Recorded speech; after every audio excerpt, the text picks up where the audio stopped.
PowerBoat Television is brought to you by Yamaha. Conquer water with Yamaha. Ford F-Series. Smart, tough, capable. And BoatBuys.com. Over 60,000 new and used boats for sale.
Whether you think of the TV show Frasier, Pearl Jam and the grunge music scene, or the Seahawks, most people have an image of Seattle and its iconic skyline punctuated by the Space Needle. The jewel in America's Pacific Northwest, known as the Emerald City, is one of the nation's busier ports, with nearby Tacoma and Seattle operating under a single banner. It's also a major tourism destination, and Argosy Cruises is the biggest name in the cruise game around here. Argosy offers harbor tours and a cruise through the locks into Lake Union. But we're heading out to Blake Island on the Tillicum cruise. This one brings you back in time to get in touch with the first peoples of the area and learn about the maritime history that predates the European settlers by thousands of years. No matter what you do, you're blissfully unaware of how you get there. That's a captain's problem, and one that, back in the day, could pose a bit of an actual problem, especially on misty or foggy mornings before advanced electronics. Captain Charlie Vogel has been with Argosy since 1971 and has seen it all. You knew exactly what course it was, and you always ran one speed, so you knew the times, and you would just run predicted log out here, make the turns, go like, okay, we're getting close, and then the original dock here at Blake Island was a wharf with a float outside, and you'd call up the island staff, and they'd go down there with pots and pans and beat the pots and pans together when you got close, and you'd follow that into the dock and tie up. That's not an issue anymore, and it's certainly not one today with clear and sunny skies. Immediately off the boat, first stop is a snack of clams and a warm broth. And apparently, crushing the shells brings good luck. Bam. You want to give me a Powerball ticket now? Moving inside for lunch, the salmon is cooking in a traditional method over fire, and everyone eats in the Longhouse Performance Room before showtime. Something we were asked not to film. But it had history and stories and traditional song and dance from various First Nations in the Pacific Northwest, including dances with massive wooden bird heads. Our biggest beak is 600 feet tall, about 45 to 50 pounds. Whoa. And this one's the baby. This one's only 25 pounds. This is the baby. Yeah. My neck hurts thinking about it. So I'll be back in half an hour, just right there, okay? Just stay one spot. Frank Mather is one of the performers, and he understandably takes a lot of pride in his role. My goal was always to teach, to take something home with them, something more than a trinket that you buy from a gift shop. A lot of people don't experience Native American culture, and I hope this is a good eye-opener. Something's richer than what you kind of paid for. Wow, I didn't know Chief Seattle was this rumored birthplace here at Blake Island. Something they get to teach their family, like, oh, you should really come here. After the performance, you're free to wander the island for a little bit and soak up the serenity. Not far from the city, but far from the hustle and bustle of urban life. The trip ends with the 7.5 nautical mile run back to Seattle and back to the modern world. Of course, from the water is almost always where you get the best skyline views. But being a passenger is only half the fun of being on the water. I wanted to get behind the wheel. So we headed over to the docks on Lake Union. One of the best ways to find out about the local boating scene is to go boating with the local, and I have found one. This is my friend Ben. Ben, how are you? How you doing? Great to have you. Thanks for having us out here. First of all, what kind of boat are we on? We are on a 2004 Sea Ray Sundancer 42. In terms of boats in Seattle, is this sort of average size, big, small? Where does this fall? This is kind of on the average side, yeah. There's definitely a lot of smaller, ski wakeboard boats, and then there's definitely some larger pilot house, 60 to 80 footers around the area as well. Right away, you spot something uniquely Seattle: the houseboat community. No rusty old barges, some are 3 stories and worth millions. And if you remember the movie Sleepless in Seattle, well, that houseboat is still here too. It definitely started back in the 20s during the Great Depression. People started building these structures on floating logs, and it just kind of morphed into this own little community and connects more people to the water. They all have boats. They have boats outside of their floating homes. But these fancy float homes are nothing compared to the eastern shore of Lake Washington that you reach by cruising through the Montlake Cut. So this area we're cruising past now is Medina. It's a very swanky, rich area. In fact, right there is Bill Gates' house, founder of Microsoft. Would have thought there'd be more windows. Boom! I'm here all day. Try the roast beef. Later in the show, we'll come back to Seattle and continue our exploration of the lakes and check out one of the most impressive yacht clubs in the country.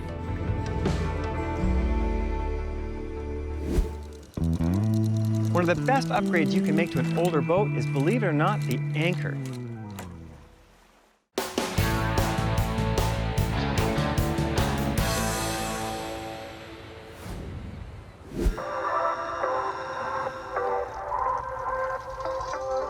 One of the best upgrades you can make to an older boat is, believe it or not, the anchor. You've probably got some archaic old thing hanging off the bow, and there's lots of new innovations around these days.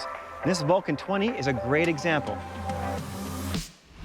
It's a modern rolling anchor that will fit underneath a bow pulpit without a roll bar. Most of us continue to use whatever anchor came with our boat, despite their outdated technology. The CQR on our boat is an articulating plow design that dates back to 1933. While the hinge was conceived to help orient the anchor for easy setting, we've always had trouble getting ours to set, and we were never confident it would hold in a blow. Back down at over 1,000 RPM, and it would invariably drag. Modern anchor designs like the Rockna have new features to help them set quickly in a wider variety of seabeds. It's got a rollover bar that allows it to roll itself if it lands upside down on the bottom, but it's not functional if you've got a bow pulpit like we do. So Peter Smith, who designed the Rockna, had a lot of demand from powerboaters with bow pulpits to find something that could roll itself over without the roll bar. And this is what they came up with the Vulcan. The Vulcan uses unique geometry with a curved shank and a roll palm to self-right on the seabed without the use of a roll bar. In fact, we had difficulty on the shoot day getting the Vulcan to land on its side at all. Its weighted tip is sharp, designed to quickly penetrate the seabed. Unlike our old CQR, which we found would lay on its side, often refusing to set in hard sand at all, the geometry of the Vulcan helps keep the sharp tip oriented such that it tends to bury itself in the seabed almost immediately, regardless of how it lands. Using the Vulcan for most of the summer, we found it set every single time we deployed it in sand, mud, and even in relatively weedy areas. But one interesting thing about the Vulcan is once it starts to set, it's 90% set in its own length. It doesn't have to travel very far to become very well set. That can be a real advantage in a crowded anchorage, but setting quickly has a little benefit if there isn't enough holding power, and that is where the design compromise gets tricky. A fine balance is needed between tip weight and blade area to manage both a quick set and final holding. The Vulcan has a very large concave blade area, providing phenomenal holding power. In fact, this 20 kg anchor is designed to withstand winds up to 50 knots for a boat of our size. Now, when sourcing an anchor, it's really important to consider the correct size. Most people undersize their anchors to save a little money. If you go to the Rockna Vulcan site, you'll find a chart recommending the correct size for your vessel. It's important to pay attention not just to the length of your vessel, but the weight of it as well. In fact, our boat weighs right around 20,000 pounds and is about 37 feet long, and they recommend a 20 kg Vulcan. Deployment technique and scope both play an important role setting and holding. The Rockna Vulcan Anchoring Guide recommends dropping the anchor when the boat is stationary, letting the wind push you while paying out the road as you drift back. Momentum can be used to set the anchor when you reach the appropriate scope. If conditions are calm, you can use the engines to set the anchor. Just be sure to be gentle. These anchors tend to set very quickly. A 3-to-1 road length to depth ratio is considered the bare minimum scope, with 5-to-1 or greater being ideal for setting the anchor. If high winds are predicted or you have room to swing in the anchorage, a scope of 8-to-1 offers the greatest holding capability. Following their anchor guide, not only did we find this Vulcan would set every time, but we never dragged once all summer. The innovative geometry of the Vulcan allows it to self-launch from most bow rollers, so there's no need to send someone forward to move it off the roller. And just like the Rockna, the Vulcan comes with a lifetime warranty against both breakage and bending, assuming you have the correct size for your vessel. With a number of innovative features, this 2-cabin 28-footer provides plenty of comfort for weekend cruising.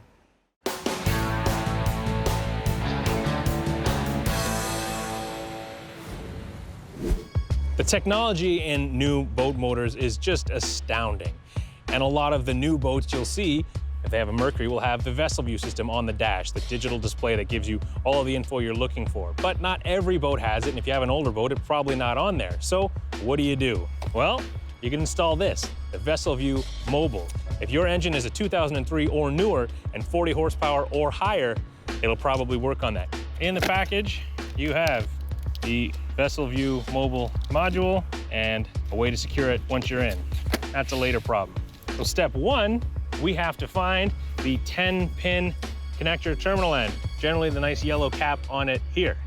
Unclip that, and then take off the yellow terminator cap, but hang on to it, you're gonna need it. Take off the purple end from the VesselView unit, and clip that yellow cap on there. Then, your super-duper complicated install moves to the motor itself. Simply plug in the 10-pin connector where you removed the cap. So when you have it plugged in, how do you know it's plugged in properly? Green means go. So, VesselView Mobile, you need a mobile phone. Download the app. Right here, we have the X through the boat. Boop. Connected boats, none. Add new boat. Scanning for devices. Boom, bam, we did it right. It also gives you the option to select a preferred dealer.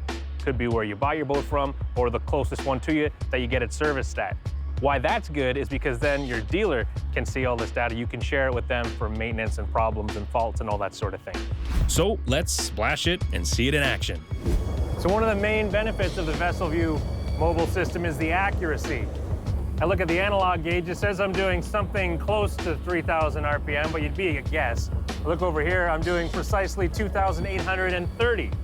Same with speed, I'm doing something around 10 to 12 miles per hour, maybe. Look over here, I'm doing exactly 13.5 miles per hour. When you're back at the dock, you can look and see what your top speed was and what your peak RPM was. Why that can be really handy is every engine has peak RPM range. So if you happen to go full throttle and you're nowhere near the peak RPM range, you know something's up. If there were a problem, since you're plugged right into the brains of your motor, you'll see the fault on here. There is a lot more that this app can do for you, like measure the hole shot, and that's actually set up like a fun drag race game. And it can give much more insight and data. But bottom line, before we run out of time, I am honestly impressed.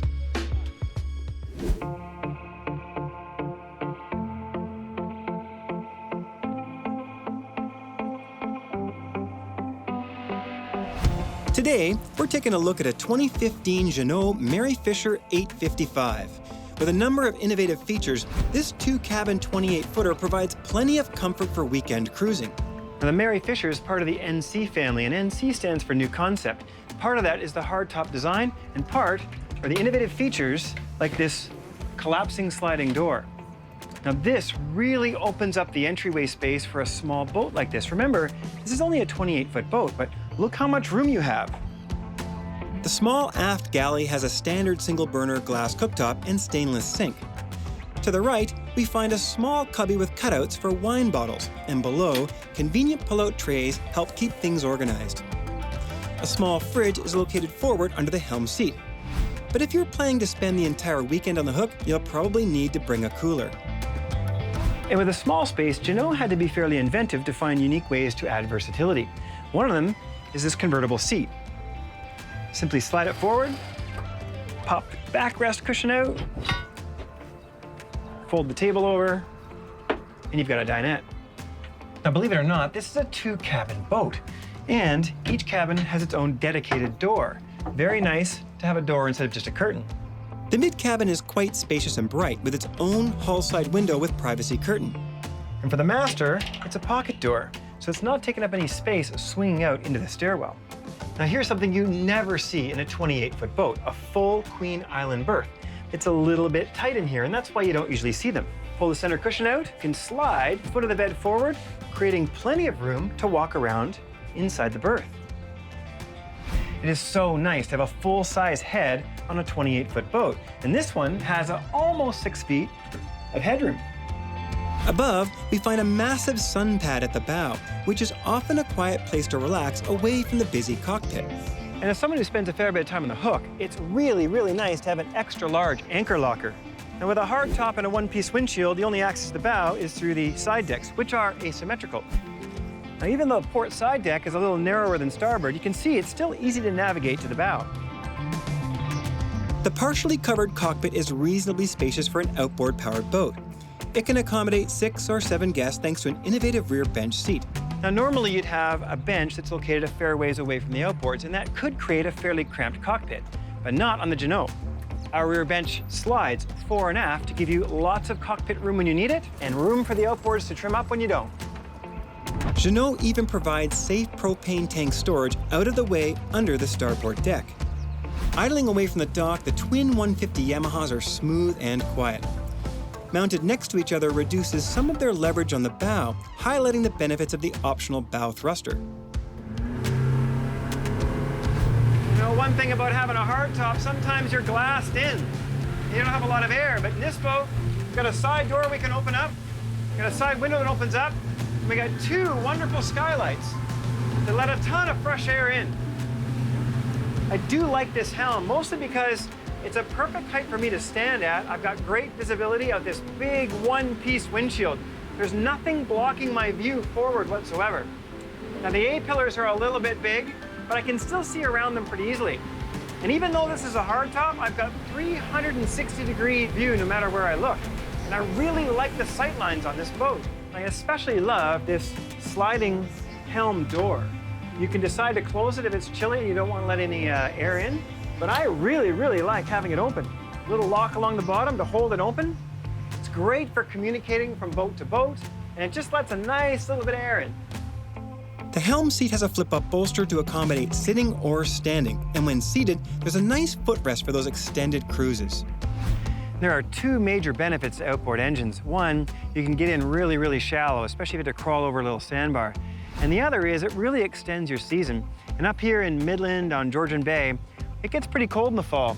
With outboards, you don't have to winterize them as early as you would stern drives or inboards. So you have that shoulder season you can extend just a little bit longer than another boat. A unique feature is that you can enjoy both fresh and saltwater boating here.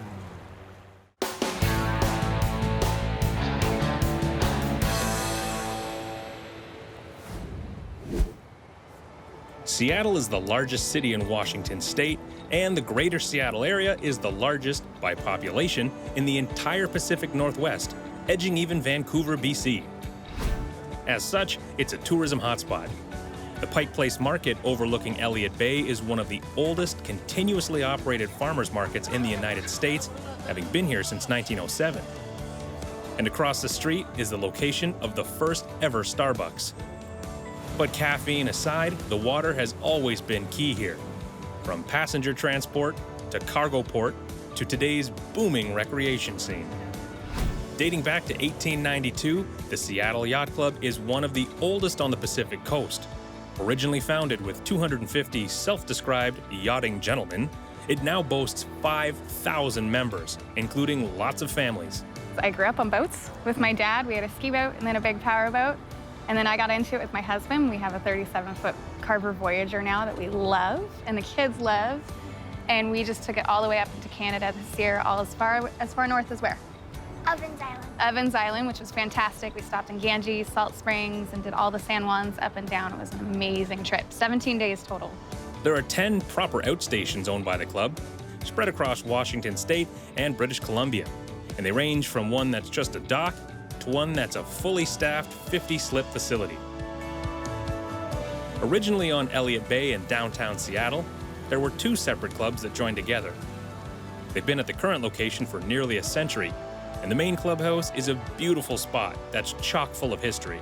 Took the name of Seattle Yacht Club, and then we moved in here in 1920 after the canal was cut through from Portage Bay to Lake Washington, which allowed transit from the Sound into Lake Washington. And Rear Commodore Ted Schultz hasn't been around that long, but he still has seen some major changes. over the years, the number of sailboats has dropped off, the number of powerboats has increased. When I joined the club in the 1970s, a 40-foot boat was a pretty good-sized boat. Now a 50-foot boat's an entry-level boat.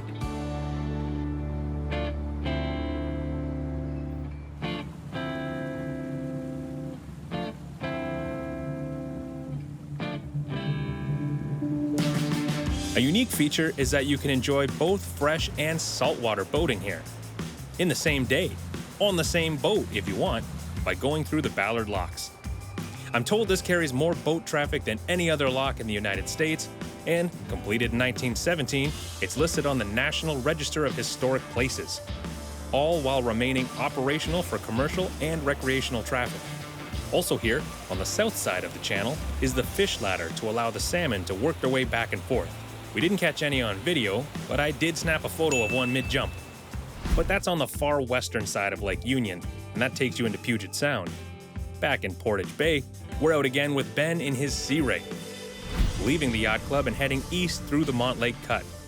So in terms of where we're coming out on Lake Washington, are we kind of like in the middle, or are we further north or south? You're about in the middle. So you got about 15 miles each way, roughly. You're probably a little bit towards the northern end of it. Bisecting the lake is the Evergreen Point Floating Bridge. 2.35 kilometers, or 7,700 feet long, it's the world's longest floating bridge, with the majority of it floating on 77 concrete pontoons. This design was chosen because the muddy bottom made securing stable bases for a suspension bridge just too difficult. Not far away from the yacht club is Husky Stadium, where the University of Washington's football team plays. The waterfront location is one of just a handful like it in the country, meaning the tailgating scene is half on the water and known as sailgating. Yeah, you can see field goals and stuff like that. And most of the time, the people don't even go to the game. They're just watching the game on their boat and having a good time on the boat. Heading back into Lake Union, it's hard not to be struck by how connected all of Seattle is to the water. From yacht clubs to float planes, saltwater and freshwater, from the epic waterfront skyline to the gorgeous floating homes, and from canoes to kayaks to mega yachts. If it has anything to do with the water and you can think of it, chances are you'll find it somewhere here in the Emerald City.